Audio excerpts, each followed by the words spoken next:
Sebelum segalanya bernama Jarum, sebelum saham dan bulu tangkis, ada sesuatu yang lebih sederhana. Asap, tembakau, dan ambisi yang tersembunyi dalam senyap. Kudus, sebuah kota kecil di pesisir utara Jawa Tengah. Bukan kota metropolitan, bukan pusat pemerintahan, bahkan tak memiliki bandara.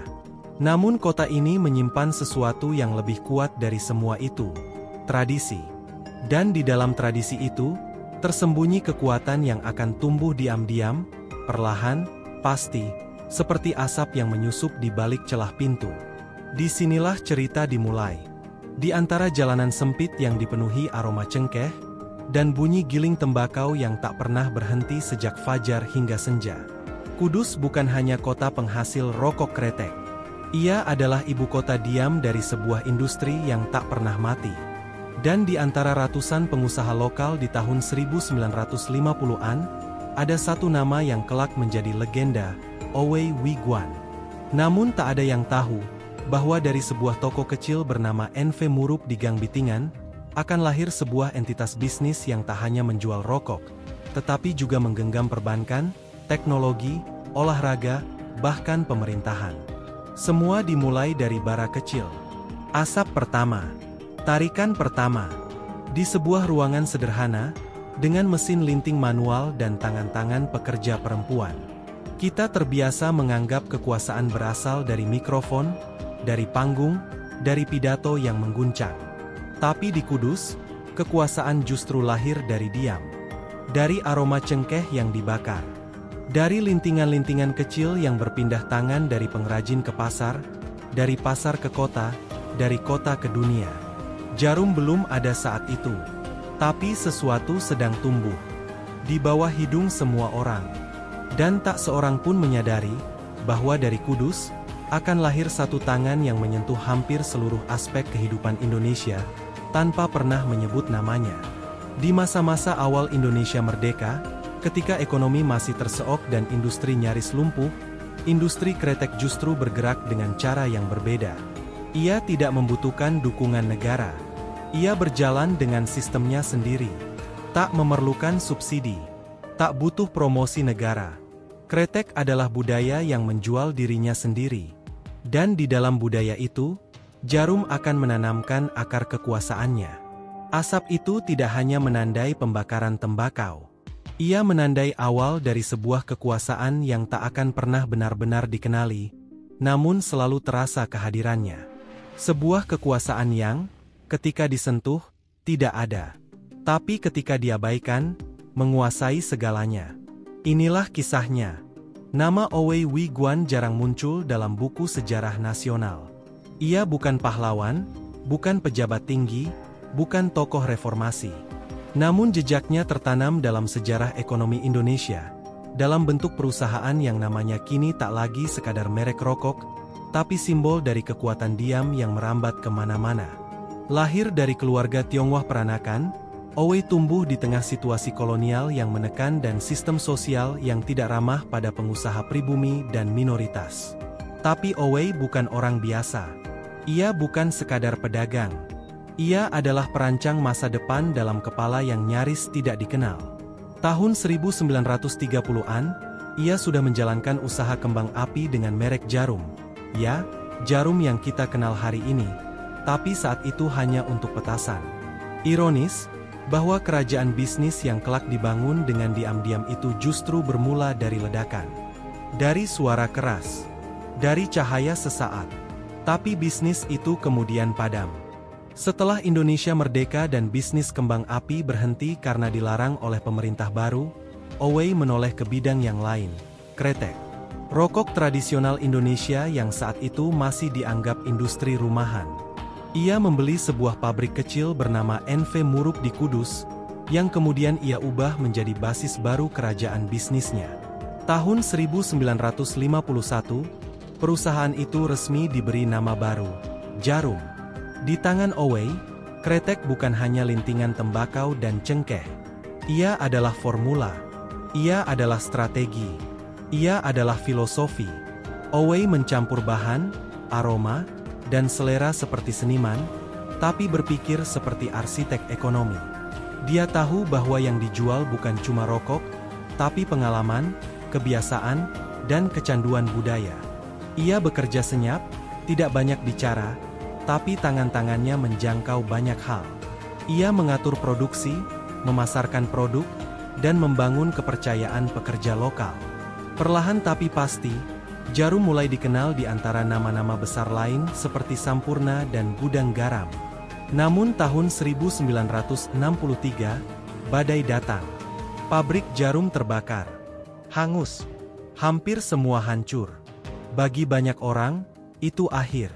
Tapi Owe tidak berhenti. Ia bangkit. Membangun kembali dari abu.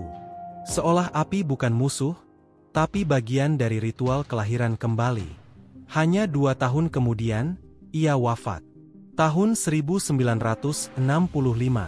Tanpa sempat melihat betapa jarum akan melesat jauh, menembus batas industri, menembus ruang-ruang kekuasaan, dan menjadi lebih dari sekadar perusahaan rokok. Yang ia wariskan bukan sekadar pabrik, tapi fondasi, filsafat bisnis diam-diam, dan sebuah sistem, satu tangan, banyak wajah. Jarum, di bawah Owe Wiguan, telah menyusup ke dalam urat nadi ekonomi Indonesia. Dan tak lama lagi, tangan-tangan baru akan melanjutkan pekerjaannya, dengan cara yang bahkan lebih halus, lebih tersembunyi, lebih mengakar. Saat Owe Wiguan wafat, banyak yang menduga jarum akan tenggelam.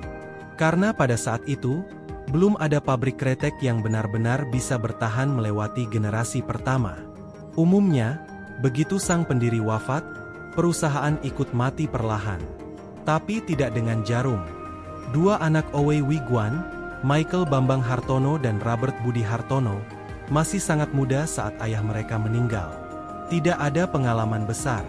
Tidak ada gelar bisnis dari luar negeri. Tidak ada koneksi ke lingkaran elit Jakarta.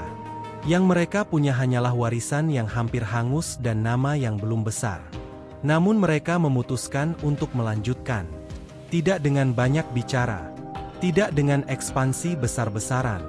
Tapi dengan satu pola yang akan menjadi ciri khas jarum ke depannya. Tumbuh dalam diam, menyusup tanpa suara, mengakar tanpa perlu pengakuan.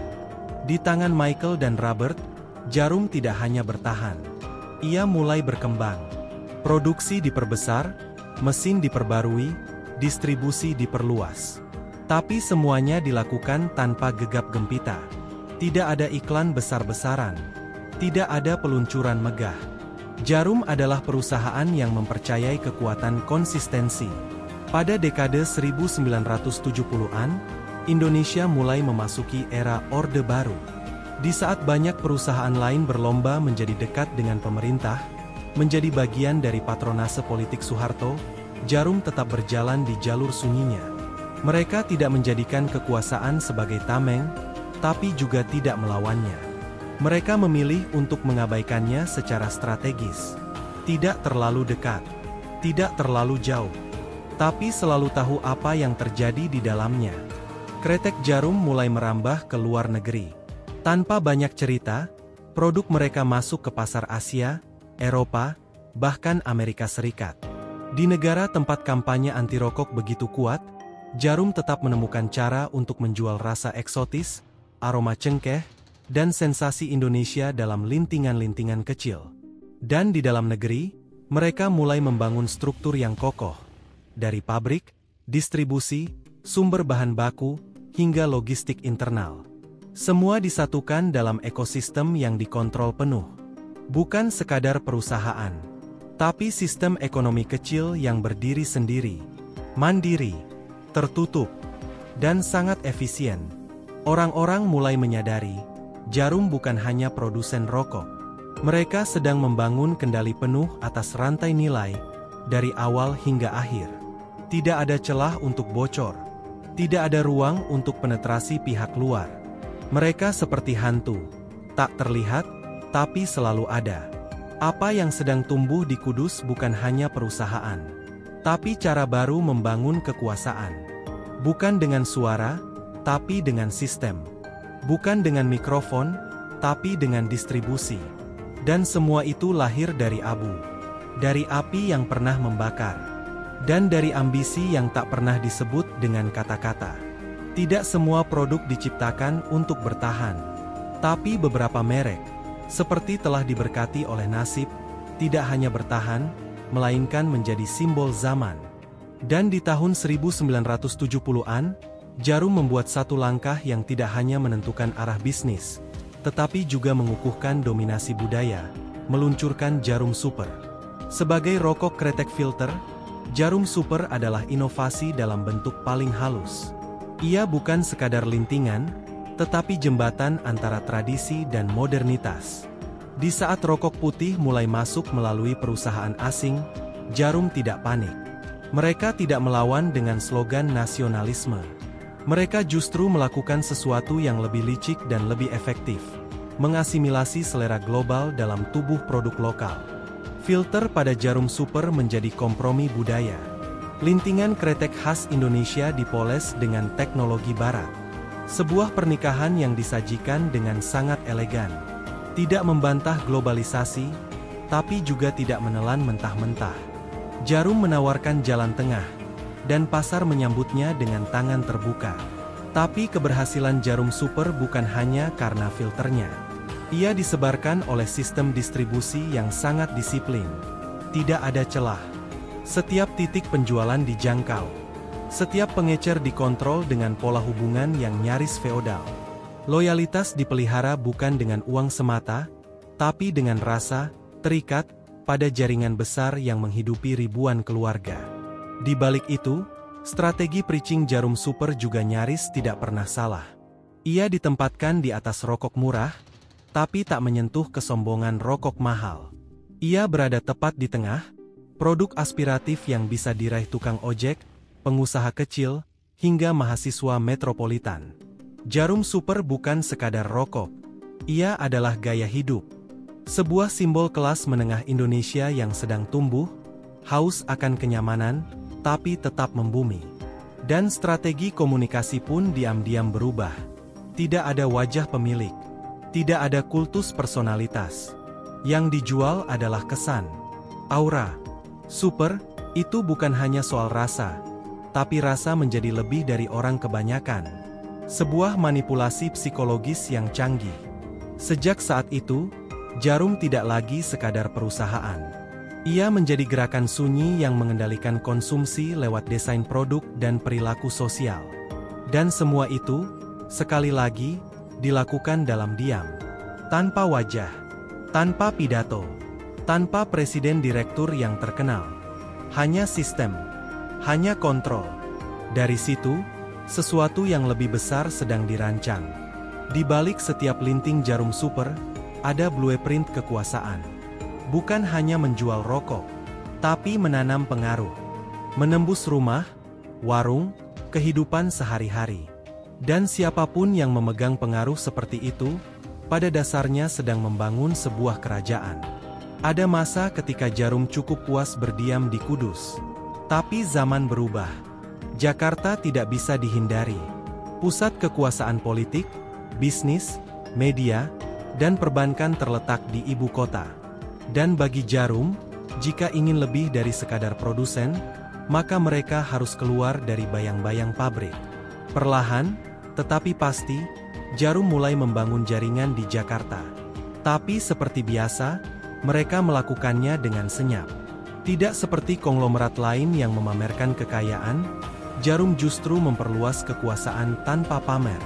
Mereka membeli, menanam modal, menyusup ke dewan direksi.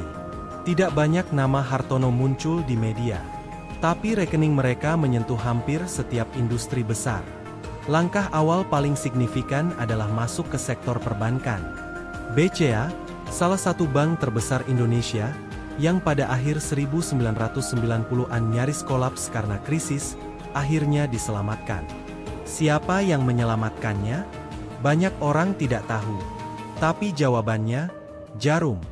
Melalui proses akuisisi yang sangat terstruktur dan tampaknya seperti bailout, Hartono bersaudara mengambil alih mayoritas saham BCA.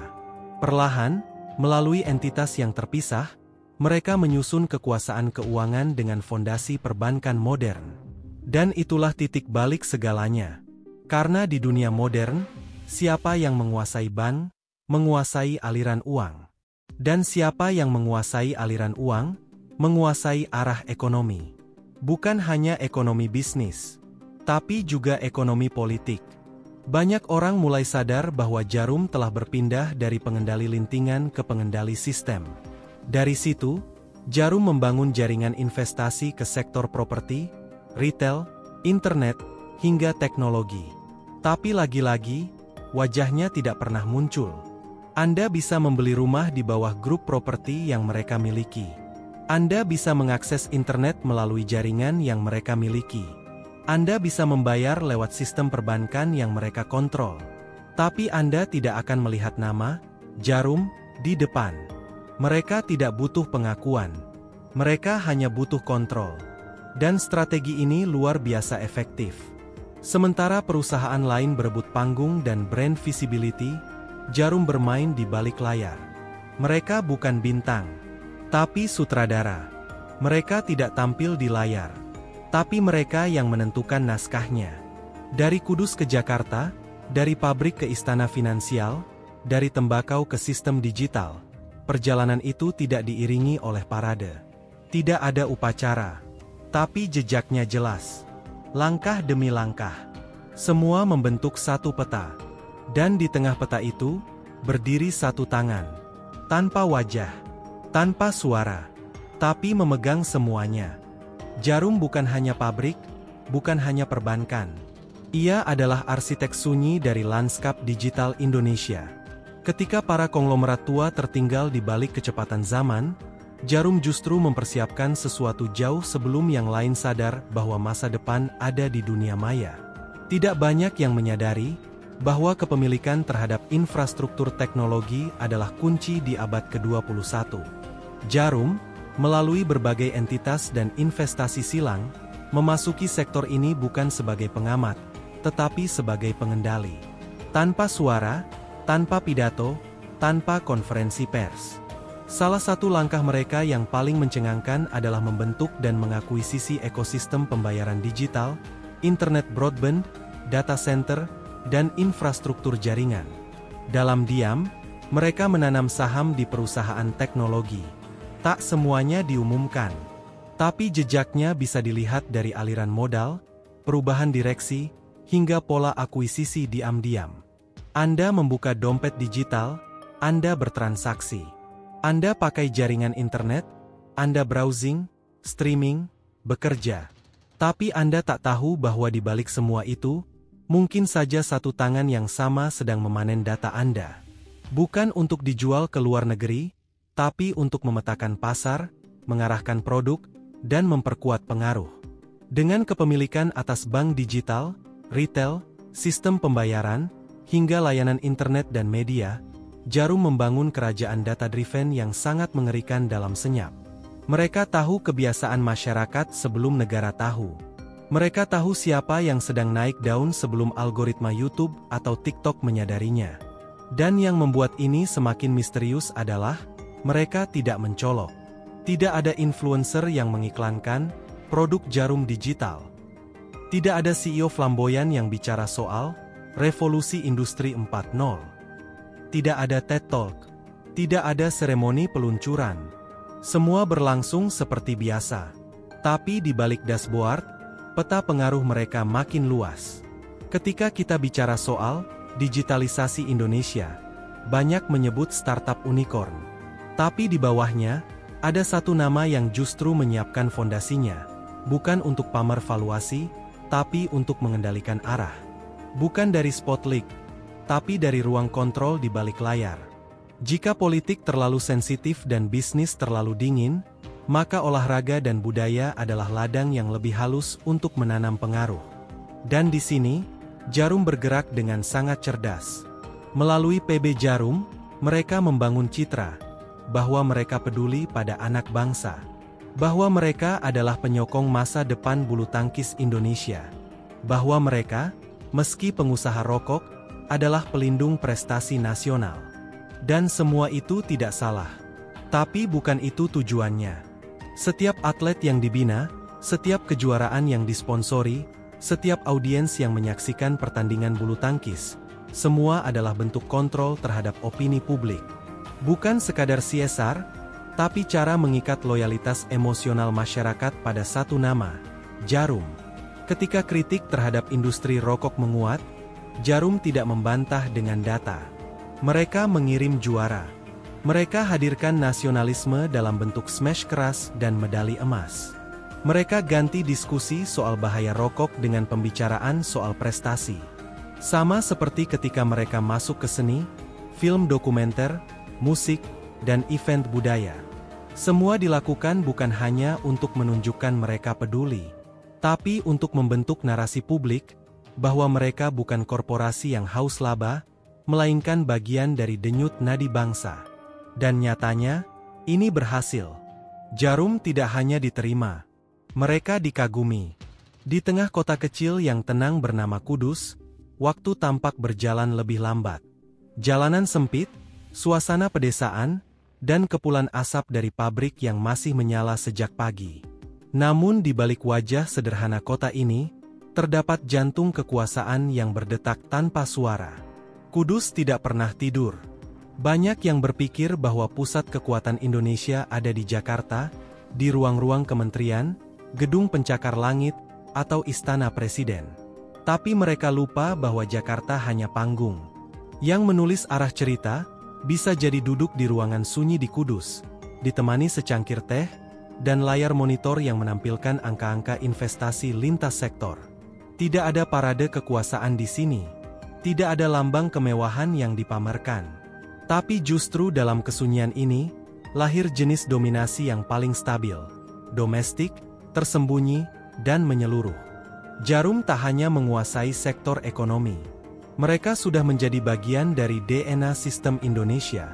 Ketika kita menonton iklan rokok, saat kita mendukung atlet bulu tangkis, saat kita menekan tombol bayar di aplikasi digital, saat kita membuka pintu supermarket, kita sebenarnya sedang berinteraksi dengan jejak Jarum. Tapi kita tidak menyadarinya. Karena Jarum tidak ingin disadari.